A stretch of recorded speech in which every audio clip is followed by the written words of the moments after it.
Bueno, ahora veremos, como dice ahí, eje o árboles. ¿Sí? Ya se ve la imagen de eje y árboles, guía número 6. Sí, profe. Bien. Bueno, ahí hay dos ejes, o bien árboles, donde se observa inclusive los chaveteros, o un árbol donde está estriado para que entre alguna de las piezas, que lógicamente sería estriada para poder enganar. Bueno, bien, como dice ahí, son elementos utilizados en todo tipo de maquinaria y equipo mecánico. ¿Y cuál es la situación principal? Que se encuentran sometidos a esfuerzo de flexión y torsión. Generalmente cuando el esfuerzo es de flexión o el esfuerzo primordial o principal es de flexión, se le denomina eje. Y cuando el esfuerzo principal es de torsión, se le denomina árbol, que es lo que por ahí conocemos y siempre hemos escuchado hablar. Y cuando los dos esfuerzos predominan, se denominan árboles mixtos, como dice ahí. En principio, le puse cómo considerar los cálculos o las situaciones principales cuando hay un eje simple. Eje simple que querría decir que está sometido puramente a flexión o el mayor de los esfuerzos es por flexión. Entonces, ¿qué se considera para el cálculo y la determinación de las dimensiones de ese árbol? ¿Sí? En principio son las reacciones en los vínculos que tendría. Siempre un árbol va a estar apoyado en los cojinetes, como veremos en otro de los temas. Y bueno, para sacar esa reacción en algún cojinete o en ese vínculo, se hace lo que ya conocemos como el diagrama de cuerpo libre, donde imaginariamente se saca ese vínculo, se dibuja solamente el cuerpo que queremos hacer y en vez de ese vínculo se coloca una reacción. Ahora esa reacción puede ser en un solo plano, en dos planos o en tres planos, pero generalmente lo que se da es en dos planos y de ahí sacamos la resultante en esos planos, ¿sí? Y como acá está un momento fleto. El resultante de la misma manera que sacamos una resultante de un sistema de fuerza. Luego hay que considerar la ecuación de resistencia. Recordemos que cuando una pieza está sometida a un momento flector, sería la tensión va a estar por el momento flector ese que tengamos sobre el módulo resistente. El módulo resistente era el momento de inercia de esa fibra respecto a la fibra neutra, ¿sí? Y la distancia, la mayor de la distancia de la fibra neutra. En fin de cuentas, esa fórmula ya prácticamente la conocemos de estática o estabilidad y sacamos esa tensión. Y luego de ahí podemos dimensionarlo al árbol y determinar qué diámetro va a tener según el esfuerzo al cual esté sometido, en flexión. Otro caso es cuando un árbol simple, ¿sí? En los árboles simples estaría sometido a torsión principalmente, y siempre los árboles transmiten una determinada potencia a un determinado número de revoluciones. Ahora, como conocemos esta formulita, ¿sí? El momento torsor que uno tiene sobre un árbol va a estar siempre relacionado sobre esa potencia, con relación a la potencia que transmite sobre el número de vueltas en que se está realizando. También tenemos que relacionarlo con la ecuación de resistencia. Entonces conocemos el momento torsor sobre el módulo polar de inercia, ¿sí? Va a ser la tensión tau, que denominamos tensión tangencial, reemplazando valores o bien despejando lo que sería el diámetro, podemos dimensionarlo de esa manera. Muchas veces existen situaciones en las que los árboles no son todos macizos, sino son huecos. Y ahí hay una fórmula como para determinar el momento polar de inercia o bien el módulo, ¿sí?, resistente, considerando esos dos diámetros, un diámetro interior y un diámetro exterior, siendo un eje hueco. A fin de cuentas, empleando esa fórmula y llamándole como un valor K a la relación entre el diámetro interior y el diámetro exterior, podemos llegar a una ecuación de este tipo, que es la que está colocada ahí. Fíjense lo que dice un poco ahí abajo, dice que aumentando el diámetro exterior un 20% y haciéndolo hueco con una relación entre diámetro interior y exterior de 0,8, se logra la misma resistencia, pero con 50% menos de material. Es decir, cuando está sometido un árbol a torsión simple, o bien calculando un árbol simple, puedo hacerlo hueco y de esa manera me ahorro bastante material y tengo la misma resistencia si aumento el diámetro exterior, en este caso un 20%, ahorro un 50% de material. Nosotros conocíamos siempre lo que eran los diagramas de momento flector o momento cortante. También es práctico y bastante útil conocer lo que sería el diagrama del momento torsor. Ahí hay un eje, o un árbol, mejor dicho, que está sometido a un momento torsor en A, y ese momento torsor que absorbe en A lo entrega en B. Puede ser una rueda dentada que esté en A y otra rueda dentada que engrana en B, entonces absorbe, digamos, esa potencia, esa energía. Por ejemplo, el caso que está acá, que no hay un problema después. Por ejemplo, yo tendría que en A le estoy entregando una determinada potencia al eje, y relaciono esa potencia, esas revoluciones, con la conocida fórmula que estamos señalando ahí, obtendría el momento torsor. Ahora, en determinados puntos de ese eje, como por ejemplo en el punto 1, absorbo 0,2 de ese momento torsor. Entonces, a una determinada escala, o en proporción, grafico eso que absorbe ese 20% de la potencia, y bajo, digamos, con una flecha a el valor que estaría graficado a escala. Luego, digamos, en el punto 2, ¿sí?, absorbo un 0,3 de ese momento torsor que tenía en la entrada, y, bueno, en proporción lo dibujo en cuanto me va absorbiendo ese momento torsor. A fin de cuentas, acá es 0,2, 0,3, 0,4, 0,9 del momento torsor. A fin de cuentas, absorbí un 90% de la potencia, y como que en la parte, ya en la última parte de este árbol, desde 3 hasta B, todavía puedo, digamos, absorber una cierta energía o potencia para cualquier elemento que le pueda colocar al árbol. Es bastante simple lo que es esta gráfica del momento torsor. Bueno, la situación general es que se da que cuando está sometido a esfuerzos de flexión y de torsión, ¿sí?, tenemos lo que se llaman los esfuerzos de tipo sigma y tau, combinados.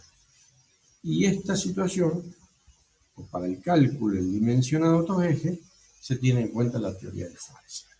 Esta es parte de una caja de velocidades donde hay engranajes, y cada uno de ellos, una vez que se acoplan, absorben un momento torsor que entra por lo que sería aquí un eje primario, un eje intermediario el que produce la relación de transmisión, y bueno, luego sale por otro eje que sería el secundario. Pero a fin de cuentas,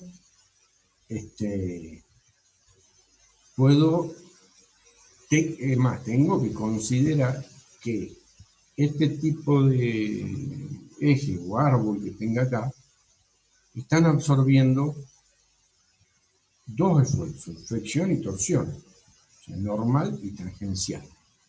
De ahí que surge un poco lo que era la teoría de falla, y recordando cuando hacíamos el análisis de las tensiones tangenciales y las tensiones normales sobre un elemento diferencial, obteníamos las tensiones principales o normales máximas y mínimas y las tensiones tangenciales máximas o mínimas. Esto surgía el círculo de Moore también, o bien en el práctico creo que está un poco más detallado. La cuestión es que todas las teorías de fallas dicen que un elemento puede fallar cuando está sometido a un esfuerzo de tracción o bien a un esfuerzo normal y un esfuerzo tangencial combinado, sí, como por ejemplo dice la teoría de falla de Rankine, que fallaría si la tensión máxima normal supera lo que sería la tensión en un ensayo de tracción. O bien, después Guess dice que otra teoría, es decir, cuando un material, yo al someterlo a esos esfuerzos combinados, podría tener la falla. Y Guest dice que eso ocurriría cuando se da la máxima tensión tangencial que yo puedo sacar de un ensayo de tracción. Fin de cuentas, esto simplemente lo vamos a ver de una forma más práctica, no lo vamos a ver tanto teórico, pero acá hay una relación siempre con cualquiera de las teorías de falla, que entre la tensión normal y la tensión tangencial siempre habría una relación. Lo expresamos así como una tensión normal igual a phi por la tensión tangencial. Igual sería lo mismo con las tensiones admisibles. Pero para el desarrollo de la teoría de falla en cada una de las fórmulas que estamos viendo por acá, le introducimos un factor que lo llamamos alfa. ¿Sí? Entonces, si considero la teoría de falla de Rankine, directamente considero que este alfa sería igual a 1, o bien el phi igual a 1, entonces, a fin de cuentas, el alfa valdría ser 1 directamente. Perdón. Directamente habría que la relación entre alfa sub 0, que sería la que yo colocaría aquí, estaría dada simplemente como la relación entre la tensión tangencial, la tensión normal sobre la tensión tangencial. Ya lo vemos en un ejemplo mejor. Así se lo ve más práctico. Cada una de estas teorías de falla involucran una serie de cálculos que acá lo vamos a ver práctico, ¿sí? Pero que en fin de cuentas, cuando uno involucra cualquiera de esas teorías, la dimensión del eje siempre tiene que estar dentro de un rango, un valor muy aproximado, como vamos a ver en el práctico. Veamos un poco el ejemplo que está acá, así se aclare. Los mejores resultados para los aceros dúctiles, que son los que prácticamente se construyen casi la gran mayoría de los árboles, se aplica la teoría de Guess sobre la máxima tensión tangencial, que establece que la falla elástica en un cuerpo sometido a los esfuerzos combinados de torsión y flexión, ocurriría la falla si la tensión normal es la máxima de corte alcanzada en un ensayo de tracción simple. Con lo cual, colocamos la fórmula que tendríamos acá. Ahora, ¿cuál era la tensión normal según un eje sometido a flexión? Era la que habíamos calculado recién y la que teníamos. Ahora, la tensión tangencial era la que tendríamos recién. Reemplazo cada una de ellas, y obtengo toda esta ecuación que me quedaría acá. En fin de cuentas, yo quiero dimensionarlo y el diámetro va a estar en relación a esa tensión admisible el momento flector y ese factor que es el que habíamos hablado recién. Ahora, si es un eje hueco, me quedaría esta forma. Ahora, por ejemplo, si tomamos que la tensión admisible es 2/3, la tangencial es 2/3 de la tensión admisible, bueno, la reemplazo en la fórmula que tenía, obtengo un valor de alfa sub 0, ¿sí? 0,75 es el que voy a reemplazar acá, y según los momentos flector y torsor máximo que yo tengo, y la tensión admisible que tengo. Esto ya lo vemos, lo vamos a comprender más rápido y bien simple en el práctico que hagamos. Ahora, todos los ejes tienen dos situaciones que se tienen que considerar: la concentración de esfuerzo y la fatiga. Y acá está ya bien definido qué era la fatiga, que era lo que ya veníamos viendo desde hace rato de soldadura.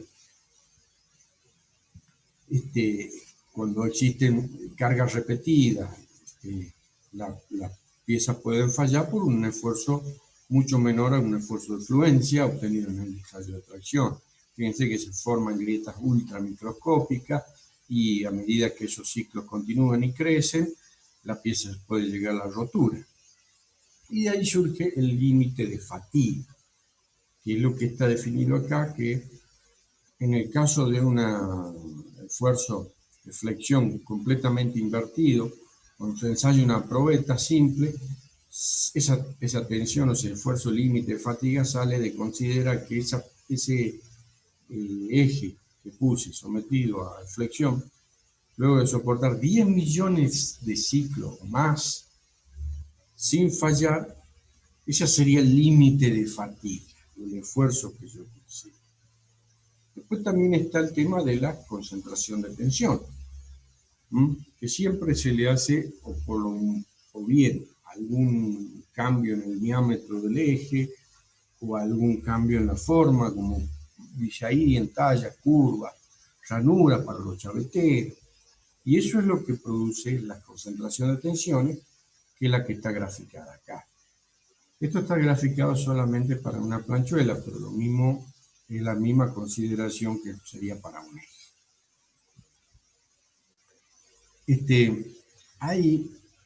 Por ejemplo, hay una mueca hecha en una planchuela y se ve la tensión normal que está sometida, ¿sí? Y acercándonos a la parte donde existiría una deformación o un cambio de forma, la tensión se hace mucho mayor. Y eso es lo que se llama la concentración de tensión. Y ahí surge un coeficiente. El coeficiente de concentración de tensión sería el valor más alto del esfuerzo, o sea, el sigma máximo, sobre el nominal, en la sección transversal, donde no exista diferencia o cambio en la sección. Y directamente, cuando uno va a calcular, tomaría ese alfa sub k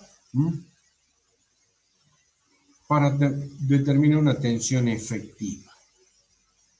O sea, tomaría la tensión nominal multiplicado por un factor para tomar la tensión que efectivamente podría ese eje o árbol fácilmente, digamos, resistir. Pero también se da el hecho en que esa concentración de esfuerzo no está sola, sino que esa concentración de esfuerzo se determina en situaciones de carga estática. Ahora, cuando hay carga cíclica, ya por ahí mucha bibliografía toma a ese coeficiente como un beta sub k. Y generalmente termina siendo ese beta sub k algo menor al alfa sub k, que sería el coeficiente para la concentración de esfuerzo en cargas estáticas. Y ahí mucho se habla del índice de sensibilidad o sensibilidad a la muesca, con esta formulita. Este valor o este índice va a estar siempre entre 0 y 1. Y fíjense cómo dice, si es 0, es un material teóricamente insensible, no habría falla. Y 1 cuando ya es mayor, hay mayor sensibilidad de talla. Es decir, por ahí, considerando esta fórmula, uno puede sacar ese beta sub k, ¿sí? Considerando qué sensibilidad tienen los materiales, y este es conocido ya mediante ensayo, mediante gráfico y demás, y se puede obtener ese coeficiente por concentración de esfuerzo cuando ya hay cargas cíclicas. Otra situación también es como la que está indicada ahí, donde intervienen todos estos coeficientes para determinar la tensión admisible, y acá ya consideramos el límite de fatiga y todos estos coeficientes, como coeficiente de seguridad, coeficiente de orientación de la fibra, y según siempre los materiales que se estén utilizando con los aceros, y ahí están indicados muchos de los coeficientes que se utilizarían, o los valores que se utilizarían en cada uno de los casos. Y ahí sacamos esa tensión admisible, que es la que colocamos en la ecuación que en principio habíamos deducido por esta teoría de Guess, la teoría de la máxima tensión tangencial.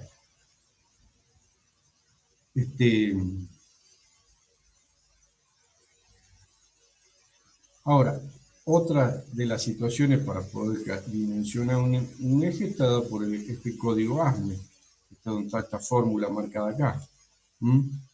Y es que también se tiene que considerar los factores de choque y de fatiga.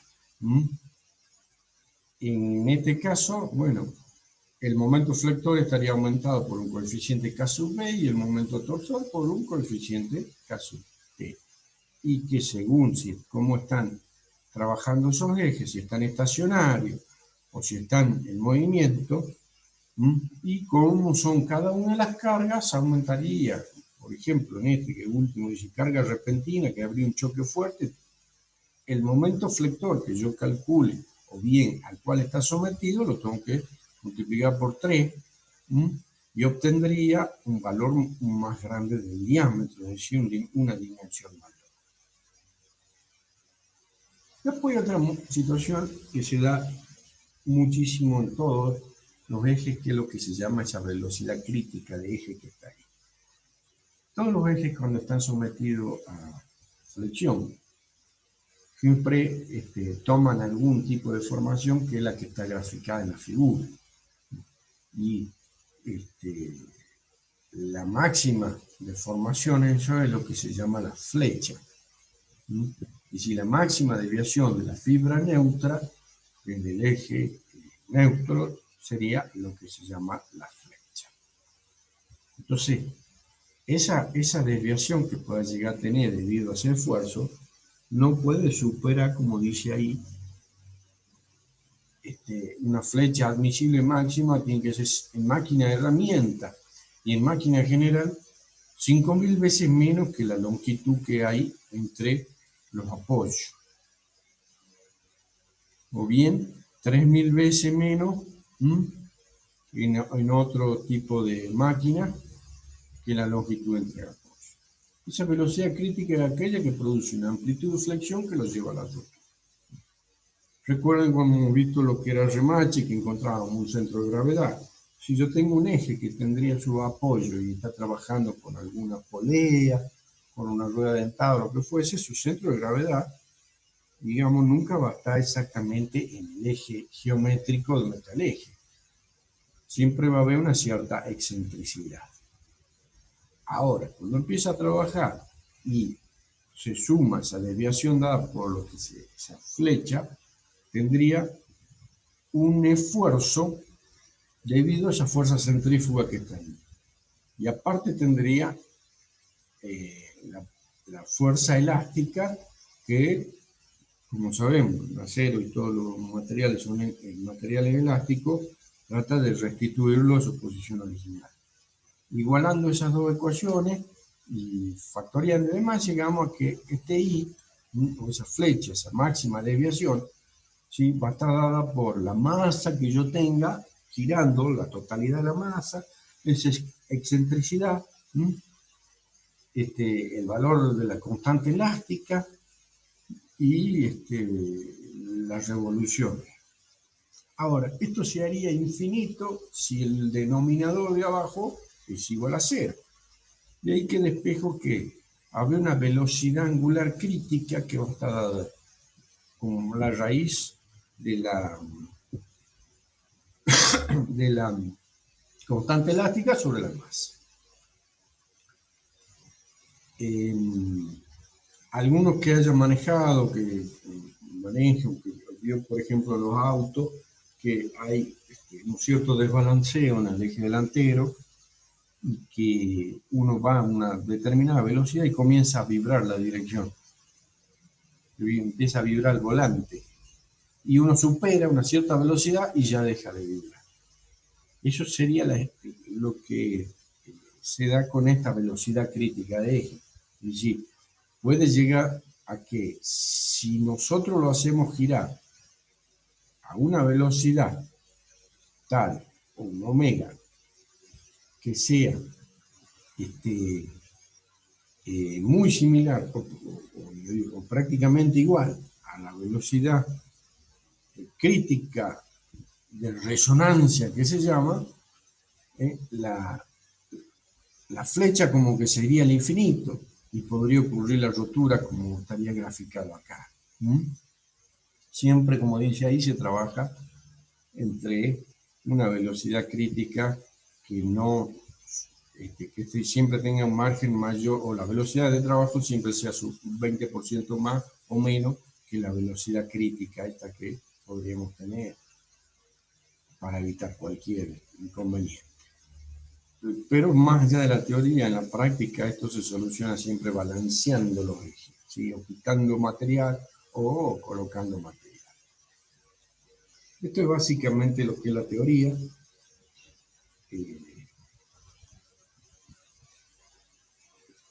En fin de cuentas, un eje, lo que nosotros tratamos de determinar siempre son las dimensiones que va a tener en función de los esfuerzos a los que está sometido y en función de las características del material, es decir, las tensiones admisibles, el material que tendría, y considerando esos esfuerzos dados por la fatiga y la concentración de tensión. Que es básicamente lo que es la teoría. Así que vamos a verlo al práctico rápidamente.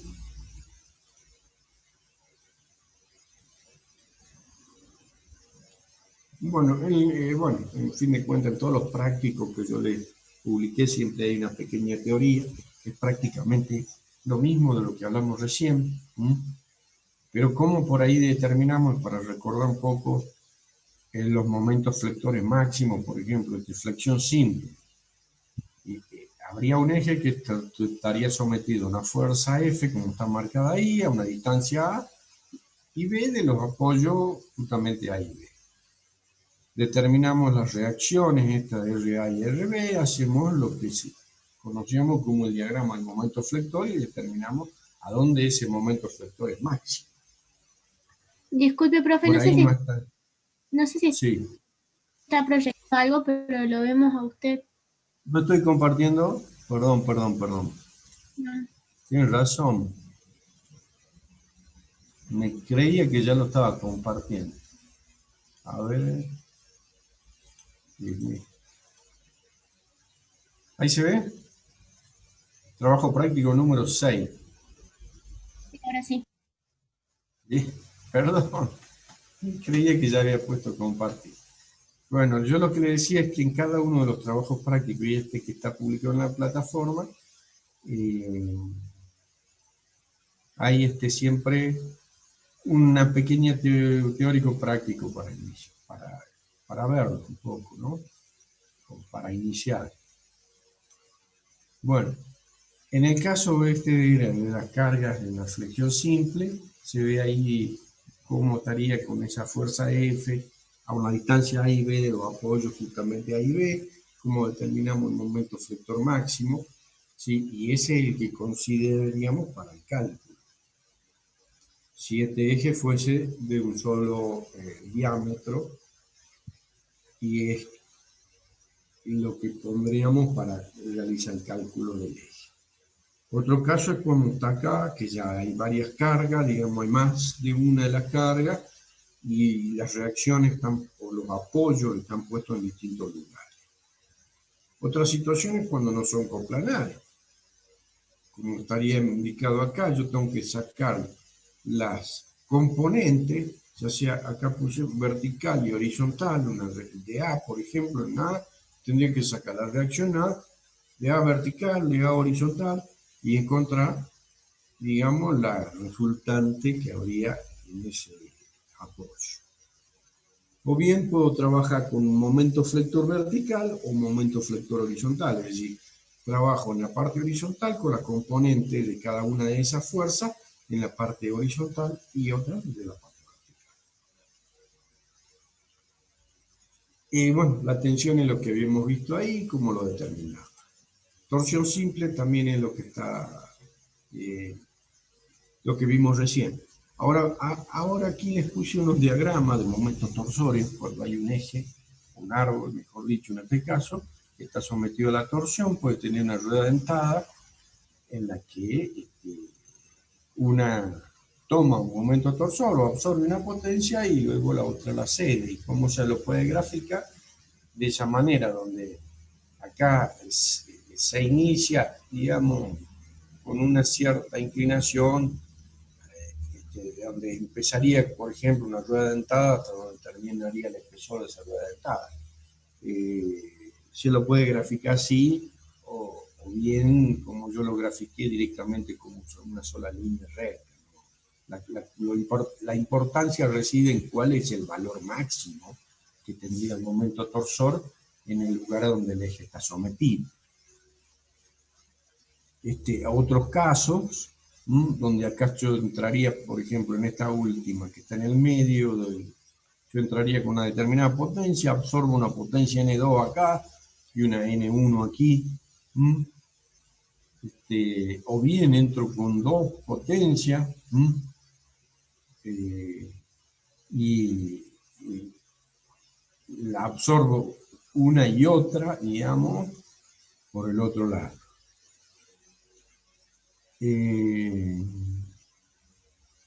Bueno, acá solamente le puse algo para recordar, pero directamente nosotros en la práctica vamos a aplicar esa teoría de falla directamente aplicando la fórmula, pero todo venía de considerar que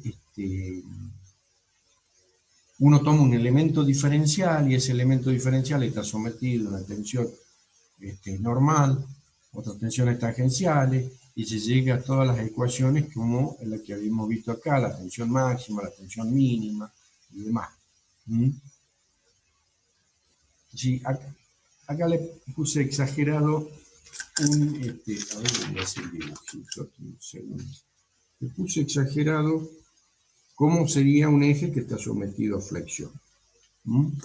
Y cómo este eje se, digamos, arquea, como estaría ahí. Entonces, si yo tomo, por ejemplo, a ver, vamos a dejar de compartir a ver si se me ve aquí. Y si lo veo.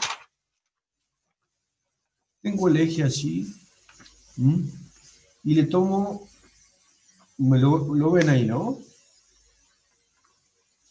Sí, profe. Bien. Tomo, por ejemplo, ese elemento diferencial que está ahí abajo.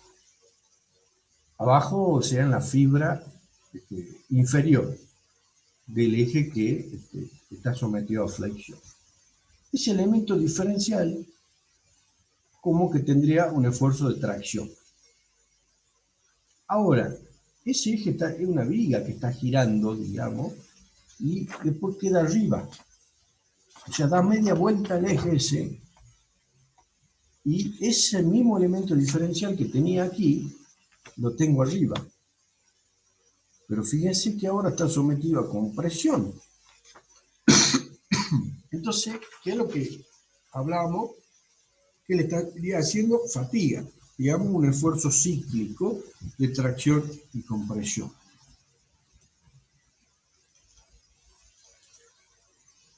Bien, esto es prácticamente lo que dice ahí en cómo estaría sometido a la fatiga. Bueno, ahora veamos los problemas del práctico.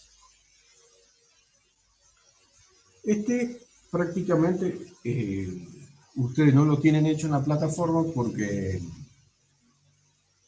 prácticamente en la teoría está resuelto. Es algo igual a lo que dice en la parte teórica. Hay un árbol que está sometido a una torsión pura, es un eje hueco, fíjense, tiene una relación entre el diámetro interior y exterior de 0,6. Ya acá directamente ya tomamos la tensión admisible, ya la sacamos de considerando todo lo que habíamos hablado en cuanto a la concentración de tensión, fatiga y demás. Gira una determinada vuelta, y entonces primero tengo que encontrar el diámetro y también realizar el diagrama del momento de torsión. Yo entro con una potencia N sub 0 de 100 HP. En esta parte, donde estaría indicando acá con el cursor, tendría que me consumen 30 HP, este consume 40, este 20. Entonces, ¿cómo haría la gráfica del momento torsor? Es decir, yo ya entro con un valor de los 100 HP a 1000 RPM, ya tendría el valor del momento torsor, al cual está sometido acá. En el primer caso, dice que tomamos una potencia de 30 HP, o sea, 0,3 de ese momento torsor. Luego, tendríamos este momento torsor sobre el eje, digamos, este valor que habría a escala sobre esta gráfica. Luego, en la otra parte, tomamos 0,4, dice en 2, ¿sí? Y sería, esa es la gráfica del momento torsor. Ahora, si yo lo quiero hacer a este eje, bueno, en realidad dice que es de una sección anular, en fin de cuentas tendría un solo diámetro. Es decir, no es que habría, digamos, un cambio en sus valores de los diámetros interior y exterior. Entonces directamente, ¿qué hago? Saco ese momento torsor mediante la fórmula conocida. Sabíamos que si era hueco aplicábamos la fórmula esta que está ahí puesta en la teoría en cuanto a la fuerza de tensión. Despejo el diámetro, reemplazo los valores y obtengo el diámetro exterior de 453. Luego lo voy a relacionar con el 0,6 y me va a dar el diámetro interior. ¿Sí? Este es bien simple, una torsión pura, es simplemente hacer el diagrama, ¿sí? Y reemplazar los valores para el caso de que solamente tenga torsión. Ahora ya en el otro problema ya tendríamos otra situación. Acá ya tendríamos torsión y flexión, que es el caso más general. Ahí dice que hay un eje, donde se encuentra montada una rueda dentada y un tambor. ¿Sí? Sobre un eje se encuentra montado un engranaje de 80 centímetros de diámetro en el punto C. Y en el punto B hay un tambor sobre el cual se va enrollando un cable y que levanta una compuerta. De ella tiene un peso de tantos kilos. Entre el centro del tambor hasta un apoyo y al otro, donde está el engranaje y demás, están marcadas ahí las longitudes. Esto de despreciando la fuerza original horizontal en el engranaje ya lo vemos dentro de un ratito. También acá tengo la tensión admisible.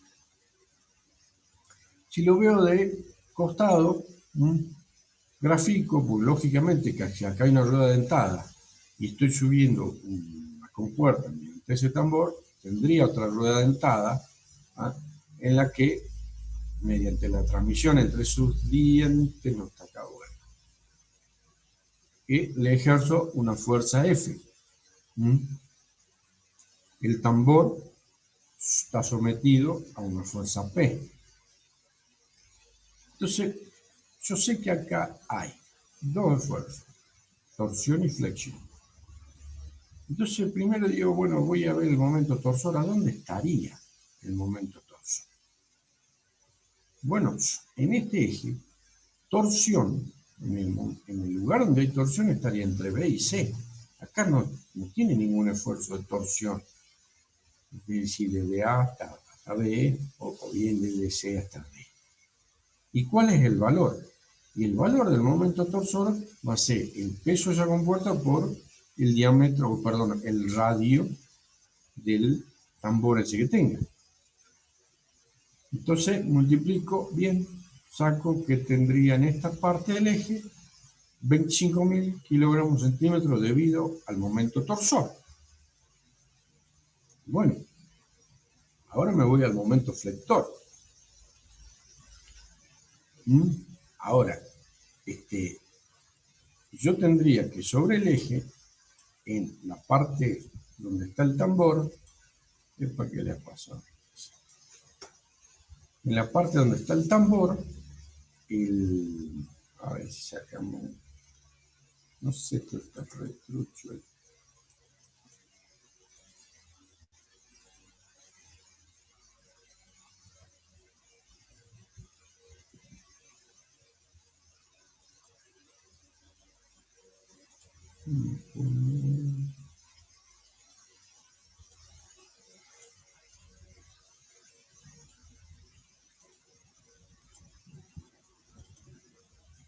Bueno, cambio de archivo porque estaba...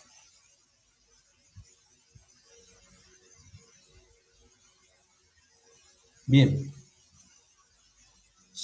El momento torsor ya lo había calculado. Tenía que ver ahora cuál era el momento flector. Entonces, si yo coloco el eje y lo considero, digamos, la línea como uno grafica con un diagrama de cuerpo libre, voy a tener que, sobre la parte B estaría el peso SP de la compuerta, y sobre la fuerza que me está actuando sobre el engranaje, sobre la rueda dentada para producir el movimiento.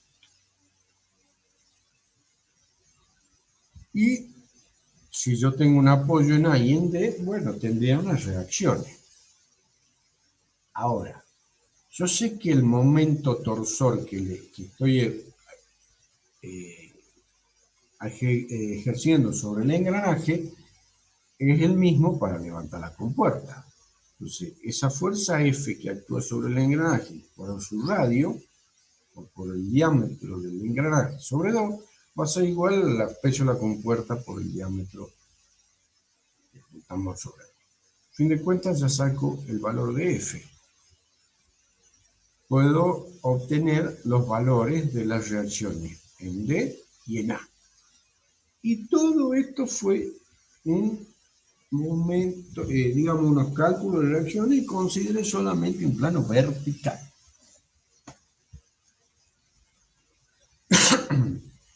Ahora recordemos cómo hacíamos inestabilidad.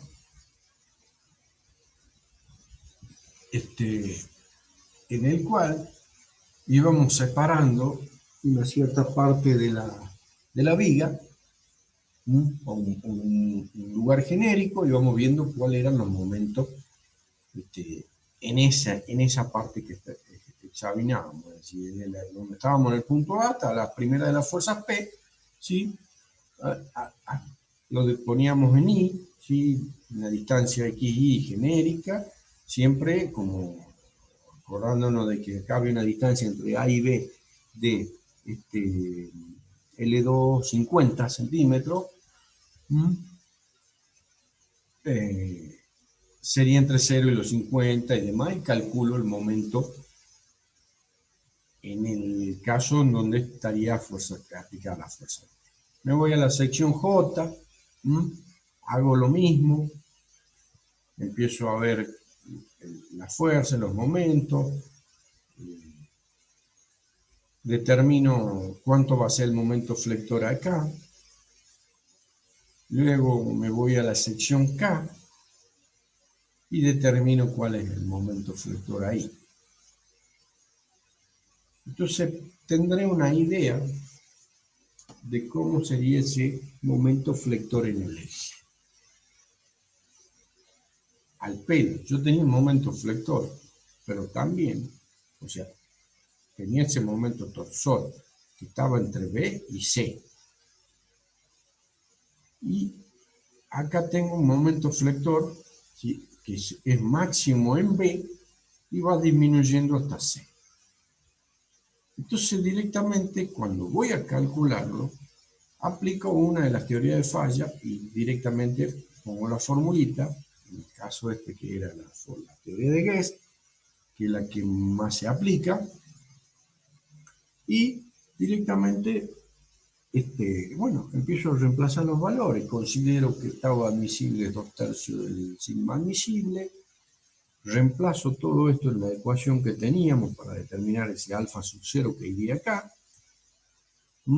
Me queda 0,75, reemplazo todos los valores y finalmente el diámetro del eje es 6 centímetros. Entonces, ¿qué es lo que en fin de cuentas siempre hay que considerar? Bueno, no siempre, pero en la gran mayoría de los casos siempre hay flexo-torsión. Entonces, tengo siempre que determinar las cargas que hay, cuáles son esas cargas, en qué ubicación están, cuáles son los momentos máximos que se producen y las ubicaciones sobre el eje, y con ello puedo dimensionar el eje. ¿Está bien? El 3 ya, ahí ya.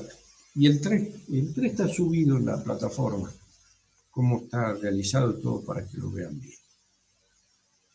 Acá tenemos otro eje, hay una rueda dentada, acá hay una polea, y dice que la polea tiene un diámetro 24 centímetros, es conducida por una correa plana horizontal y a través de un eje que gira 1500 RPM. Transmite 100 HP a un piñón de dientes rectos, sería este, y que tiene determinado diámetro. Y dice un ángulo de presión de 20 grados,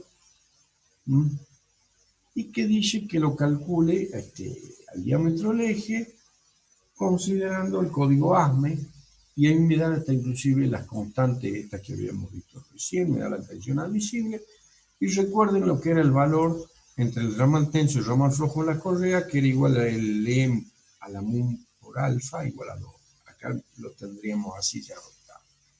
La polea también pesa 300 kilos, el que estamos hablando de 100 HP, ¿no? Bueno, entonces, como están dadas las fuerzas acá, que esto ya se lo va a ir comprendiendo a medida que vamos avanzando, porque cada una de las fuerzas, pero bueno, ahí en el práctico tan indicada el sentido de cada uno de esos. Pero hay que recordar un poco que era la F1, fuerza del ramal tenso, F2, fuerza del ramal flojo. Acá hay una fuerza que está actuando sobre este engranaje, que tiene un cierto ángulo, que es lo que dice acá ángulo de presión. Cuando uno ve los engranajes, o ve un diente de engranaje, se considera, y que, bueno, ya lo vamos a seguir estudiando, que la fuerza entre un diente con otro está aplicada sobre lo que se llama la circunferencia primitiva, ¿sí? O diámetro primitivo. Pero siempre están actuando con un determinado ángulo que sería normal a la tangente de la curva de este diente. Entonces esa fuerza que está actuando tendría dos componentes en la dirección de los planos horizontales y verticales de mi dibujo o de mi mecanismo. Entonces una fuerza tangencial y una fuerza radial, o sea, en la dirección del radio. ¿Qué es lo que sucede acá? Una fuerza radial y una fuerza tangencial, porque acá lo estoy empujando al engranaje con esta F, que sería la misma que graficamos aquí, que la cual la descomponemos en una tangencial y radial, de lo cual ya obtendríamos que todas las fuerzas están en dos planos, en un vertical y en un horizontal. Bueno, bien. Volvamos al cálculo del eje. Primero, ¿qué hago? Voy al momento torsor. Digo, ¿a dónde hay torsión? Y bueno, está entre la polea y el engranaje. El mismo problema dice que es conducida por una correa plana, ¿sí? Y a través de un eje que gira tanto HP a un piñón de dientes rectos. ¿Mm? Entonces yo a esto, mediante correa, que es una polea, le transmito una determinada potencia y lo cual me está haciendo torsión en el eje, en esta parte, hasta la rueda dentada donde es absorbido ese momento torsor. Y este sería mi gráfico del momento torsor. ¿Y cuánto valdría? Bueno, los 100 HP que tenía sobre las 1500 vueltas, el momento torsor va a estar. Y tengo entre B y C. Al pelo, vamos al momento flector. El drama aquí en el momento flector es que tenemos planos horizontales y verticales, fuerzas que están en los planos horizontales y verticales. Entonces,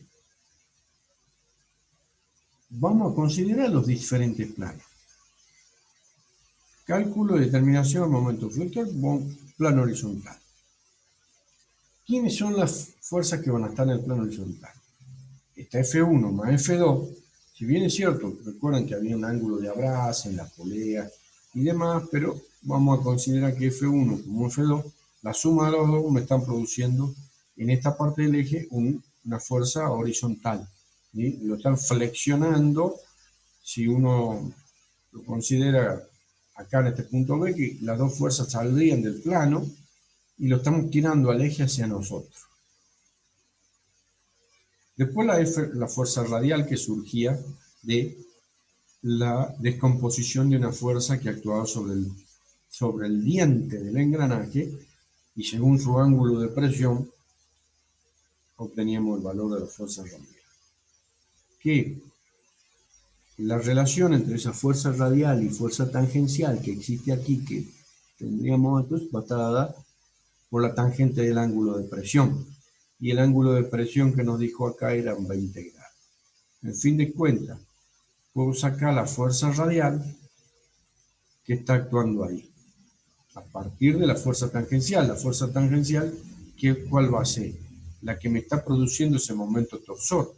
Es decir, yo tengo un momento torsor de tanto, que lo divido en este radio, el engranaje, y me va a dar la fuerza tangencial. Como está aquí. En fin de cuentas tengo la fuerza radial y aparte tengo la relación entre las poleas, entre ramal tenso y flojo, F1 sobre F2 igual a 2. E a la mu por alfa era igual a F1 ramal tenso sobre ramal flojo. ¿Sí? F1 sobre F2. Pero a su vez también sé que F1 menos F2 era P, quien me producía el momento torsor. La diferencia entre estas dos es la que a mí me está produciendo el momento torsor. Entonces, entre esas dos ecuaciones, conociendo el valor de F1 menos F2, que es P, además F1 sobre F2 es 2, tengo, digamos, dos incógnitas con dos ecuaciones, las cuales puedo calcular cuánto valen esos valores de la fuerza. Sumada esas dos, ya tengo F1 más F2. Aparte tengo la FR, que todo esto estamos en el plano horizontal. Ahora tengo que sacar las reacciones. Las reacciones en A y en D horizontal. Fin de cuentas, hago toda la sumatoria de fuerza y momento y demás y saco las reacciones. Al pelo, saqué esas reacciones. Ahora tengo que ver dónde estaría el momento flector máximo. Y bueno, como hemos hecho recién, como vimos, marcamos los puntos y en las situaciones o en la sección o en las partes de ese eje que es la que vamos a considerar. Veo la parte ni, la parte, digamos, J, K y demás, y veo dónde estaría el momento flector. Ahora, el momento flector me da un momento flector en B, y un valor está acá, pero ojo que un momento H sub B le puse, momento flector horizontal en B, y un momento flector horizontal en C. O sea que acá tengo un máximo momento flector horizontal, y aparte también tenía un momento torsor, ¿no? Bien, sería un punto que tendría que considerar. Vamos al plano vertical ahora. En el plano vertical tenía que en el problema me decía que había la polea, bueno, las poleas serán, está bien, por ahí pues, es 300 kilos. Entonces, si en el vertical tengo que considerar el peso ese de las poleas, después la fuerza tangencial, que según el gráfico como la tenía, y bueno, la fuerza tangencial ya la había obtenido anteriormente, pero directamente la vuelvo a calcular acá. La polea es 300 kilos, la fuerza tangencial es esto, tengo que calcular ahora la reacción en A y la reacción en D, vertical. Bien, hago todo el cálculo y obtengo las reacciones, ¿sí? Y bueno, acá me puse a hacerlo. Si por ahí nos daba negativo, quería decir que las reacciones estaban en un sentido, en un sentido inverso al dibujado y demás. Fin de cuentas quedaría algo así. Bueno, ahora haría lo mismo. Reacción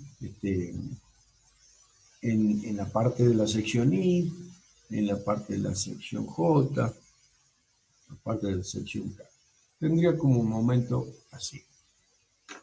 Ahora tengo el momento vertical en B, mucho más chico que el momento vertical en C. Entonces, al igual como trabajo con los vectores, con la fuerza, esto también lo puedo hacer, ya que esto está, este es vertical y el horizontal, el que había obtenido acá, saco los momentos el resultante de los momentos flectores, tanto en B como en C, donde son mis puntos críticos. Bien, entonces digo, bueno, en B será el momento flector resultante que hay en B, será el horizontal en B más el vertical en B, todo el cuadrado. Reemplazo los valores que había calculado recién y me da que el momento flector resultante en B tiene ese valor. Bueno, me voy al C. Tendría un valor que había sacado el momento flector horizontal en C, vertical, obtengo el resultante en C. Es decir, que el valor que hay en B es mayor que el que hay en C. Y en ambos lados tengo momento torsor. ¿Sí? Entonces directamente voy a calcularlo el diámetro del eje, considerando el punto B, donde tendría su mayor esfuerzo.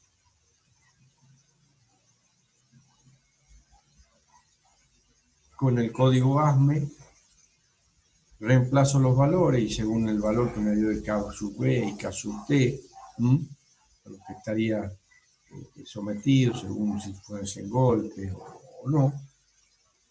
Pero no conforme con ello voy a hacerlo con la teoría de falla utilizando la hipótesis de Guess de la máxima tensión tangencial. Y aplico la formulita como la teníamos directamente, que es la que usaríamos. Saco ese valor del alfa sub 0, según la consideración de que estaba admisible 2/3 del sigma admisible, reemplazo, me da el mismo valor. Ahí y ahí. ¿Qué conclusión de esto? El diámetro del eje será siempre un valor igual o aproximado, independientemente de la hipótesis de falla o norma, porque acá hemos tomado la norma del código ASME, ¿no? Y esto, ¿a qué me puede dar? 3,72, 3,78, demás, pero siempre va a estar un valor muy cercano. Lo que sí involucra mucho es la consideración de las cargas que hay. ¿A dónde están las cargas? ¿Cuáles son los valores? ¿Y cuáles son los valores de su momento torsor, flexor y demás? Por ahí esto está hecho un poco largo y donde hacemos todo lo mismo que habíamos hecho en estabilidad. Hay problemas en los que uno bien práctico y puede sacar directamente en tal punto. En ese vamos a sacar el momento flector o el momento torsor y de ahí en ese punto vamos a determinar o en ese lugar vamos a considerar el diámetro del eje. Pero lo que sí es bastante significativo es la consideración precisa de las cargas y los esfuerzos a los que está sometido y en dónde están sometidos los ejes. En fin de cuentas, en la gran mayoría de los casos están los cálculos basados en la flexotorsión o utilizando alguna norma o utilizando principalmente la hipótesis de Guest de la teoría de falla, y de ahí se determina el diámetro del eje, pero siempre considerando en dónde están las cargas y cuáles son.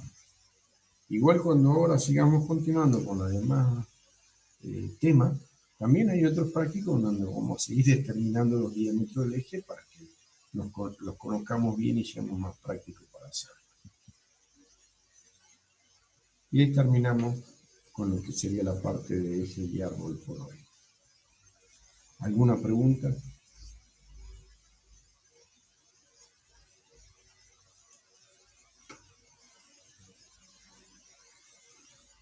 Ahí en el práctico está lo que está publicado en la plataforma. Creo que está solamente el problema número 3. Estoy entrando un segundito, en el cual, como ese es el más largo, y ese le va a servir cuando ya lo vayan haciendo, lo vayan pasando, ya pueden hacer fácilmente el 2, que es considerado un solo plano, y bueno, el 1 es bien fácil y prácticamente está hecho en la teoría, ¿no? ¿Alguna pregunta? Sí.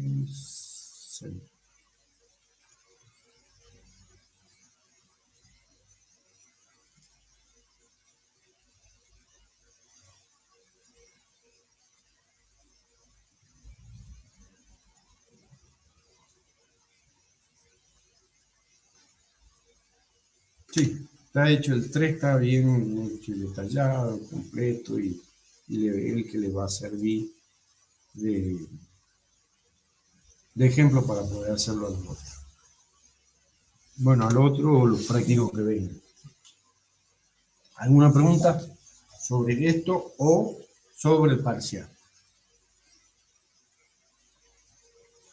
Las notas ya están puestas en la plataforma, están puestos cómo se hace, por ahí queda medio.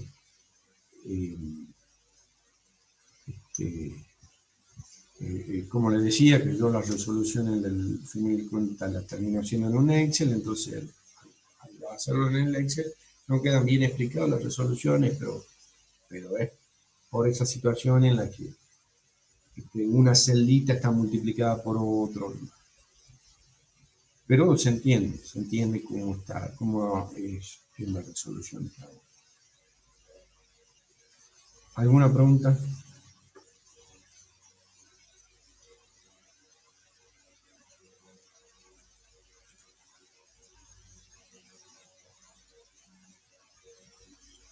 Bueno.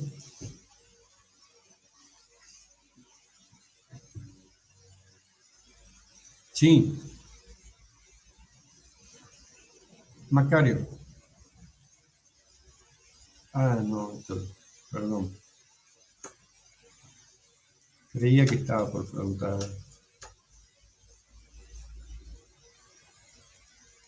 ¿Todo bien?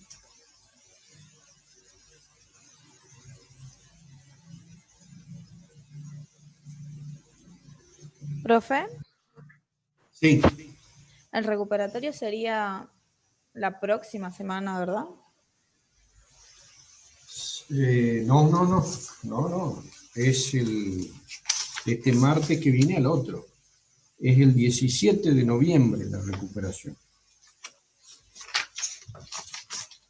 ¿Sí? El mismo método teoría primero, después práctica. Exactamente igual, bueno, no son los mismos problemas, pero es todo igual. O sea, vamos a hacer una teoría, así con múltiple choice, en la cual usted tiene que razonar bien sobre el tema que se está preguntando, y después vienen los problemas. Y lo mismo, digamos, los mismos temas que están puestos en la plataforma, de la misma modalidad y demás. Roja, Rayana, roja. Ah, claro, sí, no llegó el 40 puntos. Recuerden que tienen que superar los 40 puntos, o en el parcial o en la recuperación para poder seguir con el cursado. Entre los dos sería teoría y práctica, los 40 puntos. Claro, sumando los dos, vos tenías 39. Diana, ¿no? Vos tenías Sí, profe. 39 y no llegás. Tenés que recuperar. Y aquel que quiera recuperar o volver a hacerlo, bueno, lo puede hacer, pero la nota es del último que ha hecho, ¿no? O sea, hay varios que no les conviene. Y si yo veo que hay varios de 70 para arriba, 80, 90, sí, ya prácticamente aprobaron el parcial. Pero la recuperación no sería este martes, ¿no? Este martes vamos a seguir viendo teoría, vamos a seguir viendo temas. Y los que recuperan, bueno, ya de ahí pasamos al martes 17, que está puesto en el cronograma, ¿no? Sí, profe. Sí, está en el cronograma.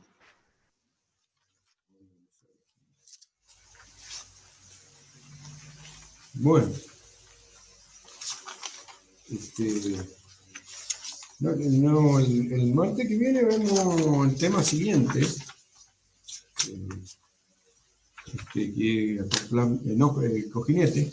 cojinete, y vemos, bueno, el tema siguiente, y luego el otro martes la recuperación de los mismos temas como están publicados en la plataforma y de la misma manera similar. Y siempre hay que superar los 40 puntos en total, en teoría y práctica, para poder seguir con el cursado normal. Bien, gracias, profe.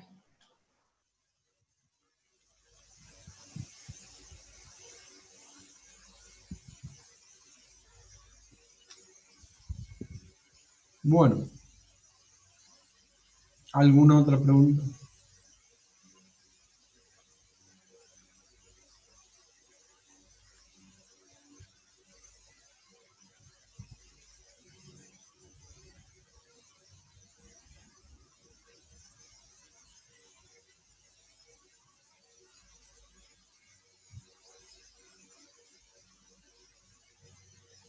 Bueno,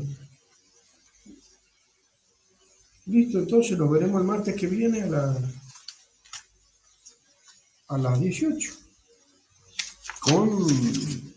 Seguimos con el tema, ¿no? Seguimos viendo todo el tema.